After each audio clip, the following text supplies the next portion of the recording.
by saying thank you to everybody for joining us today. I really appreciate you joining us, for this session and investing in yourself to learn something new today. So, good morning and welcome. My name is Nazanin and I'm the Assistant Branch Manager at RBC Newcomer Specialist Team. Joining by me today, Farah Mohammed, our banking advisors. So we are a Newcomer Specialist Team and we're so excited to be here today as we have a very, very interesting topic for you guys. So it's about job search, about preparing for your job search and virtual interview, as well as our IBC hiring process. I know that moving to a new country is a major life-changing event, so there's so much to do, so much to learn. I was a newcomer myself, and I went through so many challenges. Like finding a job was one of my challenges, and I wish I could attend the webinars like today, like back in 14 years ago. So that's why actually we're here today to provide you with some tips and guidance to help you and prepare you for your job search journey with confidence, with more confidence. So now I'm going to talk about the agenda. That's what we have for you today. We've had Keisha give us the opening from ACCES, so thank you. I'm going to go over IBC purpose and vision, and from there I'm going to talk about the IBC values, and Farah going to introduce IBC Newcomer Specialist Team. And next we're going to get into the main presentation. We have a very, very packed agenda today. So Farah and I will be presenting about job search strategies, resume tips, interview tips, and also the importance of networking. And also I'll be talking about the RBC hiring process in case if you're interested to apply at RBC. And as Keisha mentioned, obviously at the end, so we are going to take your questions. So please feel free to enter your questions in the chat box. And also please be advised that Farah and I, we're not from the HR recruitment team. So this is not a hiring event. So we're here to share our best practices and personal experience as we work very closely with our recruitment team. All right, so now let's get started.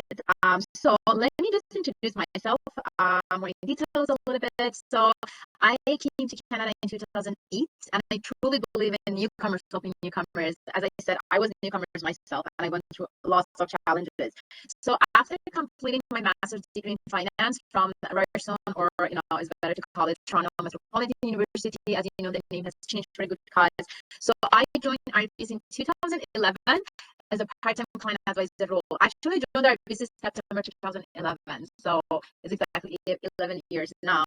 And so from this position, from the client advisor position, all the way till now as an assistant branch manager, I work in the different branches and help so many different clients and newcomers, youth. But my current role, I can tell, is probably one of my very favorite ones because it's so fulfilling. When you help the people, help the community, like youth, newcomers community, and also help clients and seeing their accomplishment and their successful journey in their life. So outside the work, I'm pretty active. I do ice skating in a winter that I learned in Canada. So I work out, play basketball and volleyball, like lots of sport teams because I do love socializing with people. So that was a little bit about me personally and professionally. So now before we get started, I would like to talk a little bit about RBC.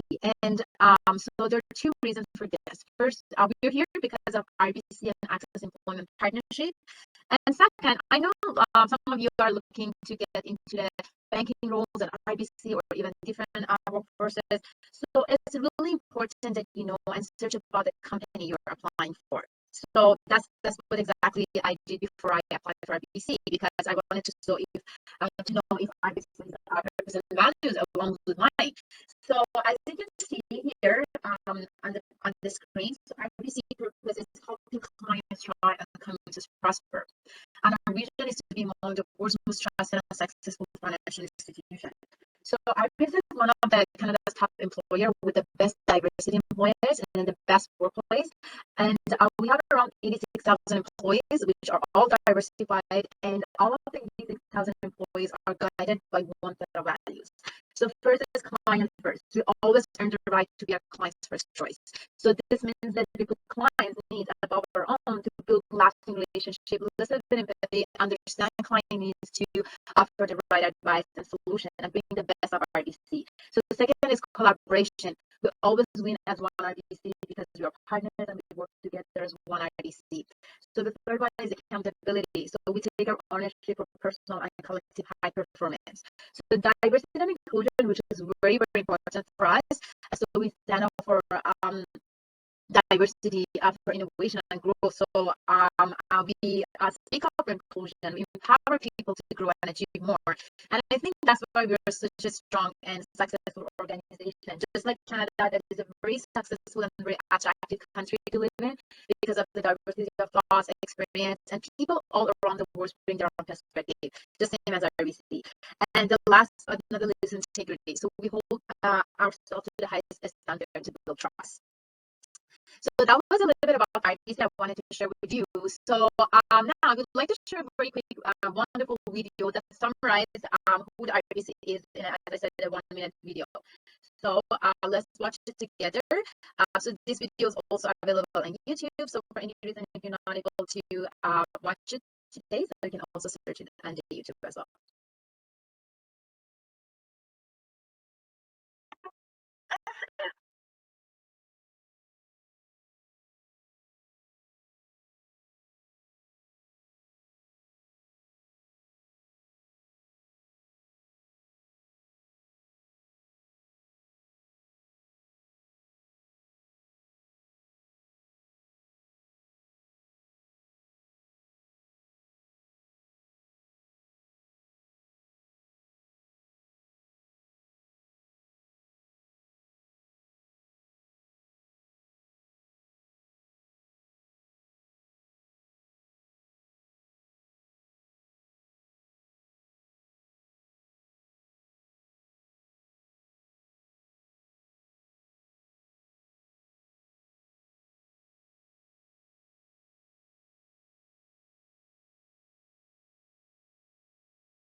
Awesome. So yes, this is RBC. As I said, the video is also available on YouTube.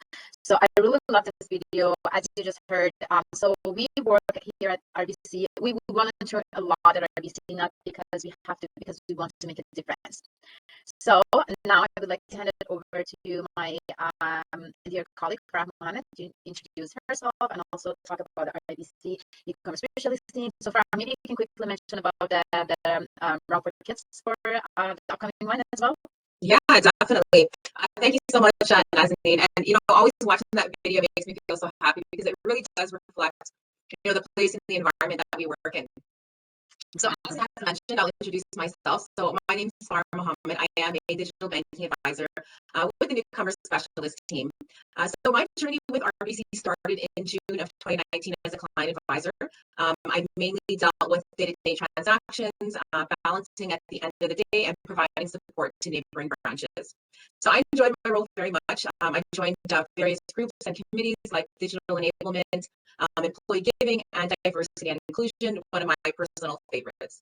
So, as Naz mentioned, working with RBC has also given me many volunteer opportunities and a way to give back to the community. So this month, myself and Naz were both participating in the Run for Kids and hopes, to provide support to youth struggling with mental health. So it's really a wonderful opportunity. It is actually open, to everyone. So if you have a chance, please check it out. We can post it in the chat here for you guys to have a look at when you're free. But definitely a wonderful thing to be a part of. Yeah, so that's a little about me. So yeah, newcomers helping newcomers. Many of us have, been in a newcomer shoe or even know someone that has. And, we see firsthand some of the challenges that one can face. And that's why we really have this team and we do what we do. So speaking of team, I'll introduce you to our very own our newcomer specialist team. So on the left here, we have Nimmelin, who is our community market manager. You've already had a chance to meet Nazanin, our assistant branch manager, myself, and then we also have another colleague, Felipe, who's a digital banking advisor as well. And we're all here together. We work together as a team, as one, to really provide that support and the resources that we can provide to these organizations like Access to give you the information that that you need to help you succeed. So yeah, and obviously, we couldn't do this. This event would not be possible without, our community partners like Access. So we're grateful for our wonderful partnership, where we can come together and be able to provide, this valuable information today. So thank you all so much, for being here with us. Now, clearly, from this slide, you can see that things looked a little different prior to COVID being in person. Fortunately, though, because of technology we have today, we're still able to connect with the community and provide these seminars, like this one today. So thank you once again, for being here and sharing your time with us. And yeah, and I'll pass that back over to Nazanin. Awesome. Thank you so much, Farah, for introducing our team. So we're going to get back to you shortly. So let's get to the main presentation that I know you're waiting for. And again, our goal today is to leave you with some tips and strategies to prepare you for your job search journey. Because, like finding your first job, a new job, or transitioning from school to work isn't always easy, and we all know that. But once you get your foot into the door, after that, it's going to be much easier. All right, so let's get started. So the first topic I would love to actually touch on, which is a very important topic, is how you feel comfortable with introducing yourself and be prepared for a very short bio and elevator pitch. So this is a very important thing that we wanted to talk about it. Maybe Farah, sorry that I'm gonna just put you on the spot. So let me ask you that how would you introduce yourself? Imagine that you're at a bank and speaking with the branch manager and about to ask if they're hiring. Yeah, so definitely if I'm in the bank and I know that this is the place, that I want to work at, I'd probably say something like, hello, my name's Farah. I'm really happy I got the opportunity to meet you. I admire the work your team does here in the branch. From my previous experience, I also love helping clients, on their inquiries or solve problems. It makes me feel good knowing I can help someone. Do you have any current opportunities on your team? Maybe something similar to that. Yeah, exactly. That's exactly what I wanted to hear from you, Farah. Thank you so much. So it's always great to be prepared for the quick elevator pitch. Like it can be like a very short bio, and then always remember that it includes three components. So it can be like a short of 30 seconds. So about who you are, so what's unique about you, and what do you have to offer, and also make sure you include the suggestions for the next step. So and then you can just, as exactly what Farah said, you can start by saying your name, or let's say if you see they have the name tag, for example, you can start with your name, like hi Farah, my name is Nazanin, and I would love the opportunity to work with you and your team at this branch. Are you hiring, or can we have like a set up a coffee chat, for example? Also make sure you include the next step. So again, this is a very important topic because sometimes we may have feeling that we might be rejected or not feeling comfortable with asking and introducing ourselves. But I'm sure, with more practice, it becomes easier. And always remember that the practice is a key. Awesome. So now, on the next slide, I would like to talk about this 5 job search strategy, and as well as also how to run your virtual interview. So following this simple steps goes a long way, and it will actually increase the chance of getting interviewed. So the first one is just be selective with your search. When you're applying for a job, I would say that before you send the application, it's really important to know what you want, like what you can do, and know about your uniqueness.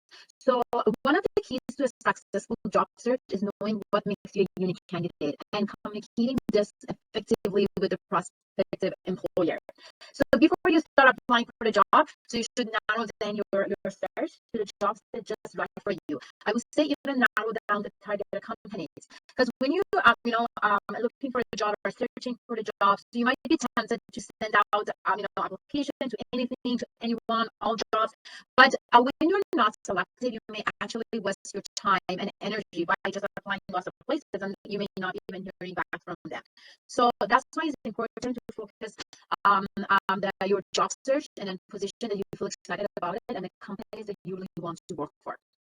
So as you probably know, there are so many job search websites like Monster, Simply Hired, Jumbo, Indeed, or you can search and apply directly through the individual company website like RBC Career website. So maybe they can ask Farah to send the RBC Career website in the chat box. So yeah, you can directly go and then apply through the chat through the career website. So the other job search strategy that I would like to share with you is about customizing your application. So it is important to you take time to write the targeted resume and even the cover letters. That because when you find the jobs that you want to apply for, it is important to use some of the keywords from the job posting in your resume and highlight those critical skills that the role needs, because the hiring manager will be able to immediately see why and how you are qualified for the job. And so you will have a much better chance of getting an interview with a targeted resume than if you send a generic one. So, and some of the job postings are not required the cover letter, but try to include the cover letter when you can. And I fully understand that it's not easy to write a new cover letter every time you're applying for the job. But if you can, just do that and customize your cover letter as well, and it will definitely help you market yourself a lot better. And like a lot of time, you cannot really write everything on your resume. So some of the things that you missed out on your resume, so you could incorporate it into your cover letter. So invest in yourself and learning new skills. So learn exciting new skills, related to your profession, because this can improve your resume and also your confidence. So you will learn about like new opportunities. You will also be able to enhance your own resume and show the hiring manager that personal and professional growth is really important to you. So there are so many free online courses out there. You can just sign up for free online courses and include those courses into your resume. So you can go, for example, to the Toronto Public Library. So I'm gonna just also send a quick link here. So this is also kind of a learning code learning. So you can go to the HP like free training. You can go to the sign up for free courses on the LinkedIn. So these are all, like as I said, there are lots of places that you can just sign up for free online courses and just include them into your resume. So the first and fifth strategy is about your online presence. Like what does your online presence, like your social media, say about you, and and also about the importance of networking. So Farah will be covering these two job strategies. But before we get back to Farah, I would like to also talk about the resume. All right. So I'm sure you all know what is resume, and you probably all have the resume. But whether you have the resume or you are planning to make one, so there are some of the challenges that you are facing in creating or updating your resume. For example, you may not know like what to include, not knowing what format to use, not having a relevant experience, or not knowing how to highlight your skills and capabilities.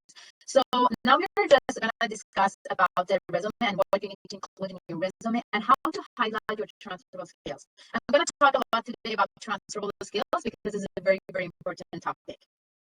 So what you need to include in your resume. So I would say the skills and capabilities and experiences that you've obtained from your previous jobs in the past, education, qualification, a professional email address, and any awards or accomplishments. So and if I want to give you 5 tips for the resume, I would say that tip number 1. So try to add the keywords from the job posting. And also use the action words. Focus on your accomplishment and explain the outcome of your action if they were successful. So make sure again you include the keywords and also customize your application, customize your resume as I said already. For example, if you're applying for the client advisor role at RBC, so leave leave out whatever is not relevant and just make sure you have what you can do, you can just review the job posting and make sure you include the keywords in your resume and just keep it simple. Leave out whatever is not relevant. And so if you're applying for different roles, make sure you customize your resume, as I said.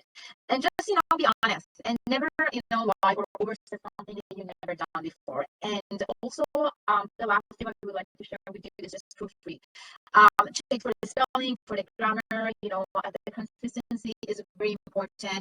I see some people just copy paste from internet or from other resumes and then copy and paste in your in their resume and they forget to make it consistent, and I see that the font is different. So these are the simple tips that you need to follow because they are really really important.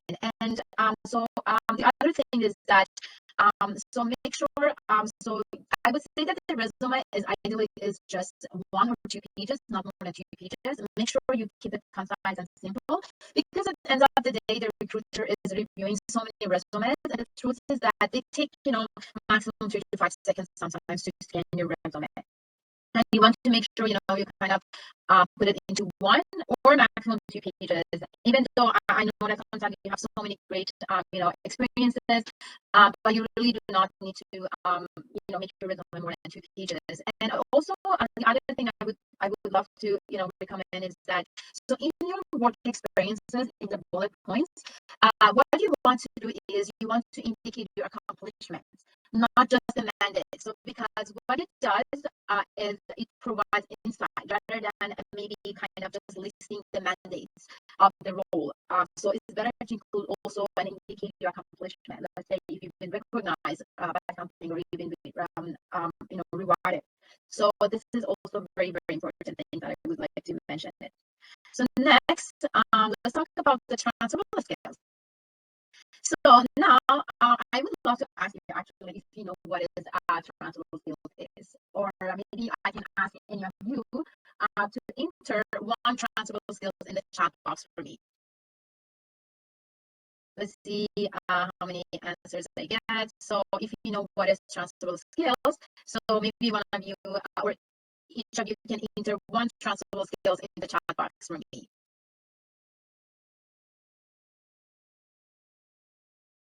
Okay. All right. Don't be quiet, guys. There's a lot of us on here today, so feel free to use the chat box. Like Naz mentioned, you can enter those transferable skills. And to be honest, I mean, this is a safe place here. If you're thinking of something you're not quite sure if it is a transferable skill, that's okay. This is the place where we can learn, so you can enter it in and we can, talk about it and discuss the transferable skills today. Exactly. I can see the time management. That's a very great one. Thank you so much. So being organized, that's correct. So that's also transferable skills. All right. So thank you all for participating. For those who entered the chat box for me. So yes, the transferable skills is something that you were good at one situation, which can be also used in another situation. So they're usually picked up over time and can be gained from for example, your education, from work, and or even volunteer experience, or your previous job. So for example, so when you work at the retail stores, so this would require you to be patient, so have teamwork skills, the ability to connect with your clients, be able to adapt to changes. So these are all transferable skills.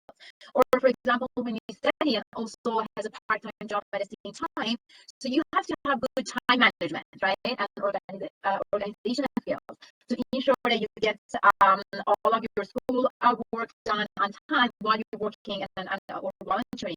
Or like when you do public speaking or presentation, so you need to have like a communication and presentation skills. So these are all transferable skills, and skills focused resume emphasizing on the skills you gain from the previous experiences, and it helps to show not only what you've done, but also what you're capable of contributing into the new roles. So that's why it's really important you focus on the transferable skills. All right, so next we're gonna do practice all together. So I just recall that the tips that I just shared with you about the resume. So I want you to look at this resume, and so let's just take a look all together. This is a sample resume, and I want to ask you if anyone can tell what wasn't done well with this resume. So you can enter your answers in the chat box for me.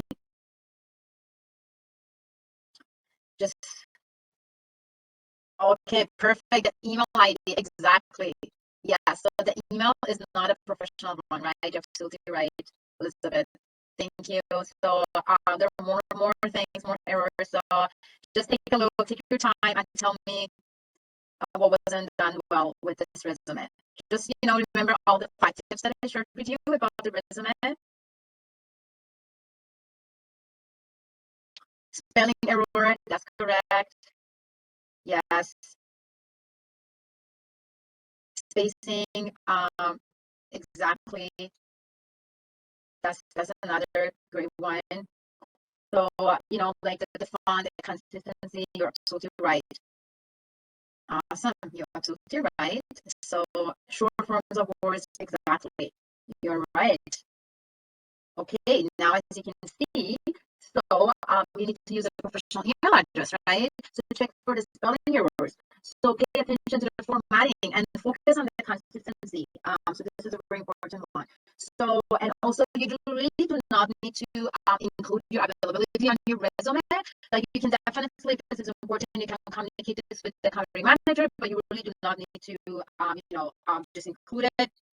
So in your resume, so you can also you need to highlight your transferable skills, right? The capabilities and the accomplishment, as I said. You can include this under your summary and work experience. And also you need to like be more specific about what is like you cannot say like you are good at what, like with technology, with something. So you can also include all of your skills under the summary of your skills in your resume. So again, just remember the 5 tips, add the keywords, use the action words, focus on your accomplishment. So, and you can make it concise and just leave out whatever is not relevant. And here on the next slide, you can see the ideal resume. So here's the ideal and corrected one. So again, it's really important to have an ideal resume. It's really important to understand how to use the keywords, understand the job description. So, and I'm sure that you have so many great experts at ACCES. So, and I really encourage you guys to, reach out to them. You can just have a, one-on-one probably meeting, or you also can reach out to myself or Farah. We would love to spend some time one-on-one to work on your resume together. Awesome. So now I would love to hand it over to Farah to talk about the networking, the importance of networking, how we can find jobs through the networking. All right, thank you so much, Naz. And that resume really kind of spotted the difference, right? I think all of us are probably going to have a look at our own resumes and see now if we can spot if there's any no-nos on our own resume. Thanks so much for that activity. Yeah, so let's talk about the importance of networking. So, networking in business is one of the best resources for career development and professional success. So a good network can provide, job leads, possibilities for advancement, and opportunities for personal improvement. So actually, did you know that 85% of jobs are filled through networking? That's really an incredible number. Many of us are used to the more formal and traditional way of hiring, which is either applying through online on a company's website or using LinkedIn and Indeed. But networking gives you access to the hidden or even the informal job market. And so some of you are probably wondering or thinking, well, what really is this informal job market? So the informal job market exists in a more hidden fashion. So this is where your networking skills really comes to life. So for example, a neighbor 2 doors down may be working at a company that you're interested in and wants and knows that one of their colleagues will be leaving at the end of the month because maybe they're moving out of the country or for whatever reason, for example. So now there is a position that will need to be filled.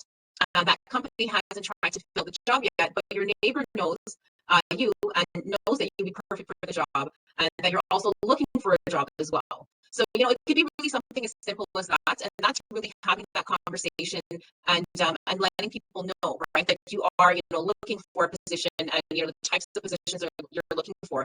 And based off your relationship with them, helps to kind of push that. I know that there's an opportunity here, someone is leaving, they haven't even posted the job yet, and you're kind of getting those insights. So those networking skills can really help, boost that and give you that one step in. So then your friend connects you directly to their boss, right? And this means, you're now one step closer to landing that job that you didn't even know existed. And it's really all because of that relationship that you built with your neighbor who told you that someone's going to be leaving. So you received the information, before it even became formal. So typically, many organizations prefer to have positions filled quickly, with the appropriate candidates, rather than a prolonging the process. And the benefits of this is because they really don't want that destructive and the whole destructive working and for the business, and they want it to be seamless transition for everyone to kind of continue on the projects and everything that we're working on. So if they can find someone and they're getting a referral from someone that they already like and they know that this person is trusted, it just makes it easier for that process to go along. So, really and truly, your network is with whomever you want it to be, right? Since you are the one who's building it. So your network can include your family, relatives, your teachers, counselors, mentors, and if you're working with people, just really anyone, right? Because, these are people you spend your day with. They already know what your skills are, and, what your next step would be, what places you would want to move to. So if something does open up, you've already kind of shared your interest in what you want to do. So, how do you grow your network and let your existing networks know that you're looking for a job? So by letting your family and friends and the people in your existing network know that you're looking for a job and what interests you the most. And when they come across this opportunity, they'll instantly think of you. So, keep in mind, this doesn't mean, because you share this information with someone, automatically they're going to say, hey, yeah, I have the perfect role for you. But the idea here is to kind of get that word out. And, eventually, if they do come across something or they meet someone and have a conversation with them, you will come to their mind, right? And say, you know what, I actually know someone who would be good for this position. So it's kind of really building that network and seeing, where it goes from there. So, as you probably already know, right, network plays a huge and important role in your job searching. Some, if not all, candidates need to go through the formal recruitment process, as Naz recently described. But if you build your connection prior to applying for the job, the employer already knows, your skills, your capability, the chances of securing an interview and eventually getting hired are much higher now. And it's all because of your networking skills that you've built. So I know networking, can seem intimidating and even stressful, to a lot of us, especially if you're now starting. So where do you start? So maybe, you haven't realized, many of us maybe on today's call probably haven't realized that you've actually started already networking just by being here today. Employment agencies and especially, ACCESS provides all kinds of services to help job seekers build connections and equip them with knowledge needed for job searching in Canada. Through the programs, events, and training, you can also participate in mock interviews. There's mentoring activities where you can access the industry experts and get their insights on your resume and interviewing technique. There's also a lot of times, the connections you build through these will help you connect with future job opportunities. So it's important to, to keep those connections going. Another way to build your networking is through volunteering. So volunteering not only helps you build your resume, but it helps you to understand the workplace better. You get to learn the culture, but it's also a great opportunity to build network with the host organization as well as fellow volunteers. A lot of times, a volunteer opportunity will lead to a potential connection. Volunteering is also a great way to build skills that you're not confident with or that you want to grow. So, for example, maybe if you're a bit shy and you want to improve on those communication skills, you can intentionally choose to volunteer at, say, the local library at the registration desk, where you can repeatedly practice to make connection with people and really build on those conversation skills. What about an informative interview? So this is a great way to not actually have a direct interview, but try to find out about what that job is. So you can request an information interview with employers or even hiring managers of the roles that you're interested in. So people are more likely to give you information, about the role because they don't feel like they have that pressure of offering a job. So, you get to know the organization, you get to know the role better, and also get some job insights.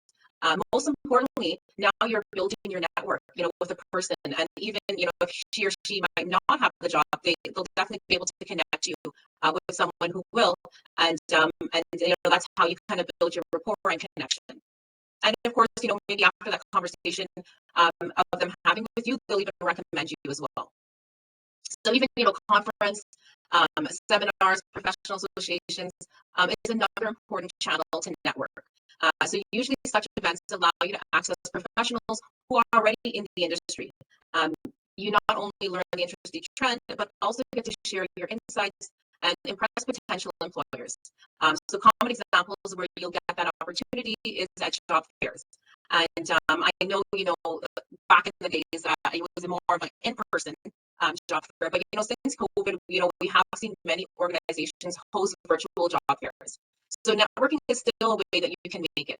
The people you meet at these job fairs will perhaps be the ones that can request, you can request that informational interview from, and then stay connected with them. And there's various ways, as mentioned earlier, LinkedIn is a huge platform and definitely a way to stay connected and up to date, stay connected with that individual, but also, the company that you're interested in or that organization you're interested in.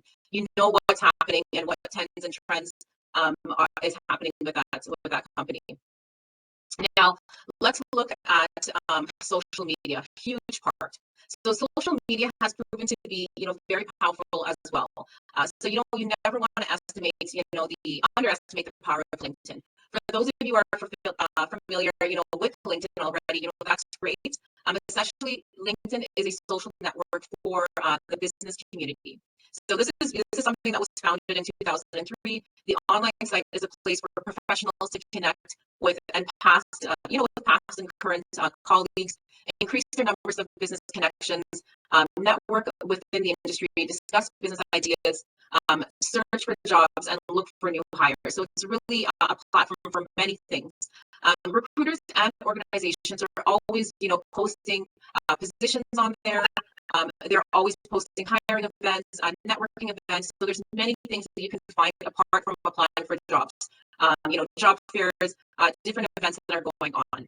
And here you can build your connection that are of interest to you, right? You can directly message people, you can attend these events, and obviously, the world we're living in today, being virtual has helped us to attend a lot more places, than if we actually had to physically be there. But important thing really here is to keep in mind, what does your online presence say about you? So 55% of recruiters have reconsidered a candidate based on their social media profile. So definitely something to really think about. Recruiters are responsible for finding job applicants and facilitating the hiring process. They're often the first person, who see both your resume and your interview first. So, why don't you try, Googling yourself to see what comes up. And that way you can be sure that potential employers, who will do the same, they're seeing exactly what you want them to see. It gives you the chance to go back and edit your profile and make it look presentable. It's important to think about, what it is you're sharing online and how you're communicating that. Definitely, if you're looking for a professional job, you want to make sure that you have a professional presence on, on your social media.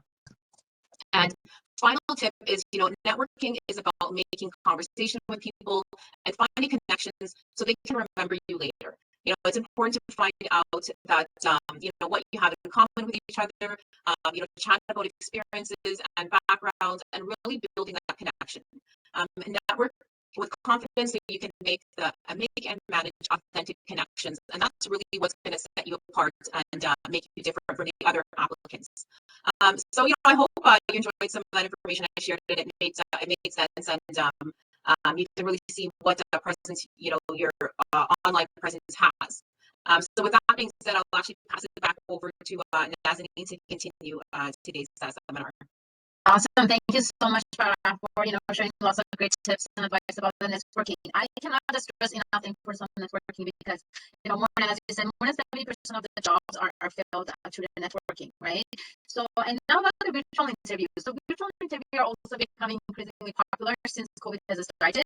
So, and I can tell you about like 75% of the hiring managers prefers like the real-time video to interview candidates. And so that's why I'm gonna just review the best practices to be successful in your next virtual interview. So first, what you need to do before the interview. So the first tip that I would love to just share with you is about just testing the technology. So, and here I would love to just share my personal experience. About 2 years ago, when I had my first virtual interview to get this job, it was through the WebEx, like the same platform that you're just joining us today. And I wasn't really familiar with the WebEx. And for the first few minutes of the interview, I was not able to connect to the audio. It was a panel interview. I had two hiring managers about to interview me, but you can imagine how stressful is that, right? So that's why I would say the minute that you agree to a virtual interview, test your technology to ensure that you're set up for the success and make sure you're familiar with the platform. It might be through the Zoom, through the WebEx, or check your internet connectivity and confirm your camera and microphone, make sure that they're working. So, and also logging early. It's very important. Do not be late. It's always a good idea to log in 10 minutes early. So even if you have to wait in the lobby while someone admit, is okay, I would say that it's better to do that. And also keep your virtual identity professional. This is the same as what we discussed about having a professional email address, and also dress for success. For a virtual meeting, just dress as you're preparing for the in-person interview, and try to avoid any overpowering patterns or flashy accessories, so as not to divert the employer's attention from your expertise to something that would something that you were. And also choose a proper background, and then try to limit the distraction, and just be ready for common questions. Prepare with the answers to the common interview questions, such as, for example, why are you interested in this role, or what do you know about the company? So what are your biggest strengths or weaknesses, or what are you looking for in a new position, or why you're leaving your current role? And also practice, but do not memorize. Preparation is the key, but try not to memorize things because we don't want to, sound robotic, to the interview. So, and then whether answering or asking questions or giving your elevator pitch, make sure you do not sound robotic. And now, so I would love to just share some of the tips during the interview. I would say the first thing is just be yourself and believe in yourself. So introduce yourself, just relax and believe in yourself. And and then I would say that one thing that is really important is to try to maintain the eye contact. I know sometimes it's not easy when you're doing a virtual interview, and also pay attention to your body language. To smile, even if you are doing the phone interview, always smile because they can hear it, in your tone. And again, just, when being asked a question, listen first and then answer. It's better to, listen first. And if you do not understand the question, it's okay to ask the interviewer to repeat the question. It's better to ask, rather than, answer something that is not relevant. And also just try to watch your pace, because sometimes, we get nervous. When we get nervous, we talk fast. So it happens to all of us. It's okay. So it's just watch your pace, and at the end of the interview, ask what is the next step, because as you can see on the next slide, as you can see here, just try to close out your interview strong. Follow up 24 hours, within 24 hours with the interviewer.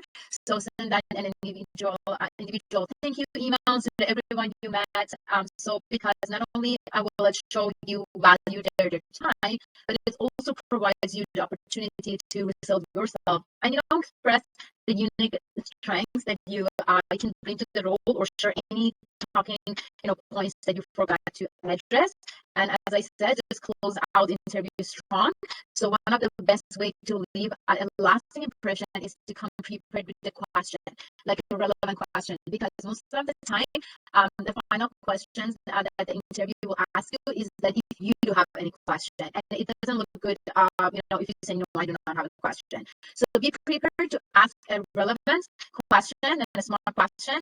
So you can ask a question about the interviewer, about let's say about the training program or something very relevant. So before we get to your questions, I also want to go over very quickly about the RBC hiring process, as you might be interested in applying for RBC. And I can tell that the recruitment process at RBC is very straightforward. So you apply directly through our website, or you can also through different job sites like Indeed, Monster, or like social media, like LinkedIn, as I said, and you can submit your application. So then you will receive the text message on your phone. So that's why it's really important to have a cell phone set up before you apply for a job, and you can include, your also your number, your cell phone number, in your resume as well. But just make sure you're set up for the cell phone for the number before you apply.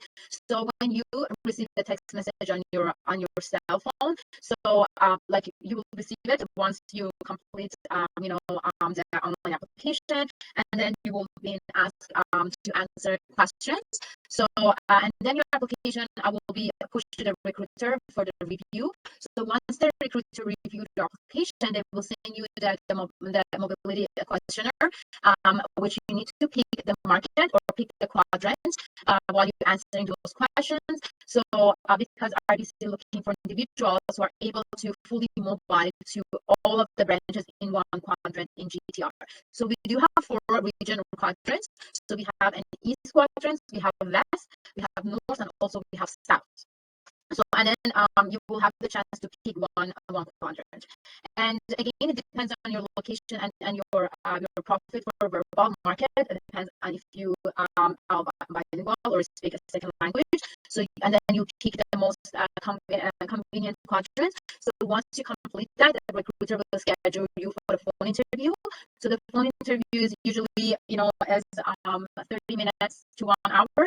And then when the recruiter assesses you and based on your phone interview, and if you will be a good candidate for the job, they will provide you to the hiring manager interview. And right now, as I said, so lots of the our interview have been through the virtual format. And sometimes for the certain roles, you might be invited to the panel interview. So that's optional. It really depends on the role you're applying for, because it really depends on the hiring team. Sometimes a person might report into the different hiring managers, and and then have collaborated with different teams, and so you might be invited to the panel interview. And then after that, if you're the best candidate, you will be given a conditional offer. So it's conditioned on that you pass the background check. So the background check usually involves a credit check, so the work experience and education check, and of course the criminal background check. So and we also will ask whether you need to provide the reference. So the references are optional, and it really depends on whether the hiring manager needs to talk to someone that you have worked with before. So you do not need to provide that references, or you do not need to include references in your resume when you apply for the job. And if needed, the hiring manager will let you know. So again, it's very straightforward. And so when you apply for RBC, so that's what happens. So that I just discussed, that's how is the recruiter process at RBC. All right. So and of course, the magic is in you. And that brings us to the end of the presentation. We are ready now to take your questions. So again, feel free to enter your question in the chat box for us, and we would love to hear from you. Yeah, so we have time for your questions. I actually saw the very first question here about what are the sections that we should include in the resume at a minimum. So again, that's a very, very question. So getting back, the tips that I shared with you about the resume, and if I just want to summarize it once again, that why you really need to include in your resume. So I would say that definitely you need to include your name and the contact information. So resume summary or objective. So that should be short. I would say 1 to 2 sentences that briefly explains who you are and who you are, you're qualified. So resume summary and objective are different. So you should choose to include one, or you can include both, or you can include one, depending on your background and the position you're applying for. So a resume summary will describe your work experience, while resume objective will state your short-term goals. And also you need to obviously include your education and the professional history, and the sixth item you need to include is any additional relevant accomplishment, including your volunteer work. So these are the 6 items that you need to include your resume. And I hope that I answered that question. Awesome. All right, so we have another question from Natalia. So which department in RBC is responsible for different city events? I saw RBC sponsor lots of them. I'm not sure what you mean about the city events. I don't know, maybe you can explain more about it, or you can contact me individually, and then I can just ask you more to clarify the question.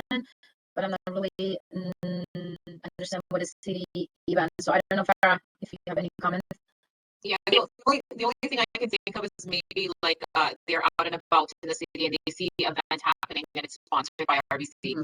So, I mean, those are usually kind of like individual things. Sometimes even our team, the newcomer specialist team, will be out at events, but it's kind of like based on maybe department or teams and what the need is for that area, or what is being what we're trying to accomplish. But yeah, it's wonderful to see when you're out there, your own team at an event that's sponsoring something that's very beneficial, to the community. So I can see why you want to be a part of that. Awesome, perfect. So what are the good websites to apply for the jobs? Again, so there are lots of different websites. So you either can go directly to the job, like the company's website directly. Maybe try, you can just send the RBC career website once again, or you can even apply for the job through the LinkedIn. I see lots of like job postings through the LinkedIn, or you can just go through the job search website, like Indeed is one of them, or for example, what are there's like the job boom. But again, you can also directly go through the RBC. If you apply for the RBC, you can go directly to the RBC website or any company job site directly.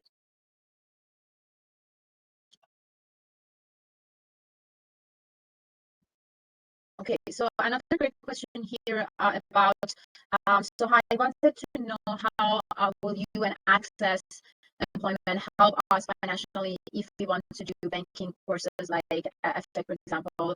That's a very good question. So for some of the roles, you do not need to get your, having like the mutual fund license. For example, if you're applying for the client advisor role, you do not need to get your designation.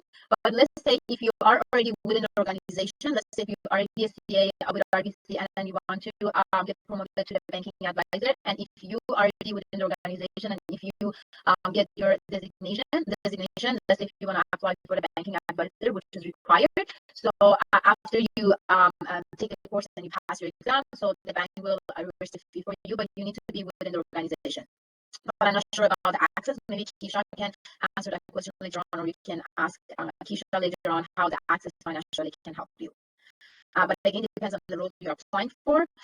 So even though if you are interested in applying for the banking advisor role and you still do not have your designation, so you can apply, because applying for the banking advisor role, even you do not have that license, you still can apply. Definitely, if you already got that designation, so that's going to be a huge asset. But even though without that, you still can apply for the banking advisor role. And if you are a qualified candidate, so the bank will give you time, let's say 4 to 6 months, to get that certification. Awesome. I see lots of great questions here. So maybe we can address, before we wrap up, we can address another one. So is it good to include the link or our LinkedIn profile in the resume? Yeah, you can do that, definitely. Definitely you can do that. But even though if you don't, mostly the hiring manager will check it out. Yeah, it definitely makes it easier for them. But then, like we talked about too, you want to make sure that if you're including that once they go on there, they are seeing something that is professional, right? Because that social media impact there will, they'll have a look at. Exactly. And again, so one thing that you should not really include in your resume is your photo, because that's a big, no. But the LinkedIn, you can do that. But I would say that, yeah, as Farah said, make sure it is updated, make sure it looks professional, make sure your picture and the LinkedIn also professional. So I see another great question about having or not having a Canadian experience. I know most of you are newcomers or you're not here yet. And this is a very common question we always get from the newcomers, that let's say when you apply, if you do not have worked in another bank, or if you do not have any banking or even Canadian experience, so do I have a chance to get a job in Canada? And the answer is that you do not really have to have a Canadian experience. Especially when you're just new to the country, or just graduate, for example, from school, because what the banks are looking for more about the transferable skills, as I just discussed it with you, and of course, if you had a previous banking experience, even in your home country, or if you have experience here, that's going to be an asset, but it's not about having a Canadian experience. That's definitely is not about that. Or like, even though if you have like a customer service experience, for example, if you work at McDonald's or even Walmart, that's also going to be a huge asset for you. But definitely you do not need to have a Canadian experience, because it's all about your interpersonal skills, like the ability that you build or make a good connection with the clients, right? So that's how you can be a good candidate without having a Canadian experience.